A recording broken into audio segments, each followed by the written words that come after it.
Hello வர்ஸ், welcome to Sairam kitchen. Sairam கிச்சனில் இப்போ நம்ம பார்க்க போகிறது பார்த்திங்கன்னா கோழி வளர்ப்பு முறை தான் பார்க்க போகிறோம்.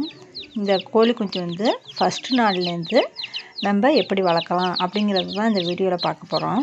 இது வந்து இந்த ஃபஸ்ட்டு கூண்டு அமைப்பு முறை வந்து எப்படி இருக்கணும் அப்படிங்கிறதையும் சொல்லிடுறேன். பாருங்கள், இப்போ வந்து நம்ம வந்து தாய்க்கோழியை வந்து அதோட விட போகிறது கிடையாது. கோழி குஞ்சுகளை மட்டும்தான் விட்டு நம்ம வளர்க்க போகிறோம். அது மாதிரி வளர்க்கும்போது நம்ம வந்து இதை வந்து ரொம்ப பாதுகாப்பாகவே வளர்த்துடலாம். இப்போ வந்து உங்களுக்கு மேய்ச்சலுக்கு இடம் இல்லை, நீங்கள் வந்து வீட்டுக்குள்ளேயே தான் வளர்க்கணும் அப்படிங்கிறவங்க இந்த முறையை பயன்படுத்தினாக்கா சூப்பராக எல்லாமே வளர்த்தெடுத்தலாம். ஒரு குஞ்சு கூட சாகாது. நீங்கள் வந்து இந்த முறையை ட்ரை பண்ணி பார்க்கலாம். இந்த கோழி குஞ்சு வளர்ப்பு முறையை பற்றி நான் ஏற்கனவே நிறையா வீடியோ போட்டிருக்கேன். இந்த சேனலை வந்து சப்ஸ்கிரைப் பண்ணிவிட்டு நீங்கள் வந்து அதை தொடர்ந்து பார்க்கலாம்.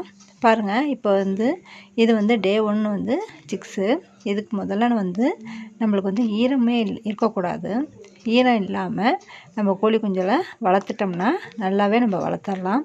இப்போ பாருங்கள், அதுக்காக வந்து நான் வந்து அட்டைப்பெட்டியிலேருந்து அந்த அட்டையை தான் கிழித்து நான் ஃபஸ்ட்டு போட்டிருக்கேன். இதில் வந்து நம்ம நியூஸ் பேப்பரை கூட யூஸ் பண்ணிக்கலாம். ஏன்னா இதுங்க போகிற எச்சம் வந்து இந்த அட்டையோ இந்த நியூஸ் பேப்பரோ வந்து உறிஞ்சிரும். ஃபஸ்ட்டு நாளுக்கு வந்து நம்ம வந்து இதுங்களுக்கு வந்து ஃபுட்டு எதுவும் கொடுக்கக்கூடாது. அதாவது கோழி தீவனம் வந்து எதுவும் கொடுக்கக்கூடாது. நம்ம ஆனால் தண்ணி வைக்கலாம். தண்ணி வந்து மஞ்சள் பொடி போட்டு வைக்கலாம். இல்லைனாக்கா கருப்பட்டியை வந்து பவுட்ரு பண்ணிவிட்டு அதில் வந்து வெது வெதுப்பான தண்ணி கலந்து கூட நம்ம வைக்கலாம்.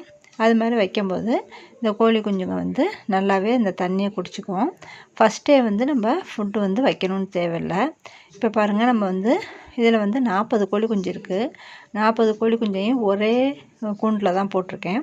போட்டுட்டு அதுக்கு வந்து நம்ம பல்பு செட்டப் கொடுக்கணும். அது வந்து பாருங்கள், 100 வோல்டேஜ் பல்பு வாங்கி அதை வந்து நம்ம அந்த கோழி குஞ்சுங்களுக்கு எதமாக இருக்கிற மாதிரி நம்ம இந்த 100 வோல்டேஜ் பல்பு வந்து இதுக்கு தேவையான ஹீட்டை கொடுத்துரும். அதாவது தாய்க்கோழி எந்த அளவுக்கு ஹீட்டு கொடுக்குதோ அந்த அளவுக்கு வந்து இந்த 100 வோல்டேஜ் பல்பு வந்து கொடுத்துரும். அதனால் நீங்கள் வந்து அந்த பல்பு போட்டு கோழி குஞ்சு நம்ம ஃபஸ்ட் டேலேருந்து வளர்க்கும்போது அதை வந்து பல்பு போட்டால் தான் அது வந்து நல்லாவே இருக்கும். அதனால் நீங்கள் வந்து இந்த பல்பு போட்டு வச்சுருங்க. இது வந்து 1 மந்த்துக்கு நம்ம வந்து கண்டினியூ பண்ணுற மாதிரி இருக்கும். அதுக்கப்புறம் வந்து நம்ம தண்ணி வச்சு இது மாதிரி கருப்பட்டி தண்ணி வந்து இது மாதிரி ஏந்தலான தட்டில் பற்ற வைக்கணும். அது வந்து ரொம்ப குழிவான தட்டில் வச்சிட்டிங்கனாக்கா இந்த கோழி குஞ்சு வந்து இதிலே விழுந்து செத்து போகிறதுக்கு சான்ஸ் இருக்குது. அதனால் ஏந்தலான தட்டாக வைங்க. ஃபஸ்ட்டேங்கிறதுனால இது மாதிரி தட்டில் வைக்கும்போது நம்ம வந்து இந்த எறும்பு சாக் பீஸ் போட்டு வைங்க. ஆனால் எறும்பு சாக் பீஸ் கோடு போடுறது வந்து வெளியில் தான் இருக்கணும். அந்த கோழி குஞ்சுங்களுக்கு பாதிக்காமல் நீங்கள் ரெடி பண்ணிக்கிட்டீங்க, சூப்பராக வளர்த்துடலாம். உங்களுக்கு இந்த வீடியோ வந்து பயனுள்ளதாக இருக்கும்னு நினைக்கிறேன்.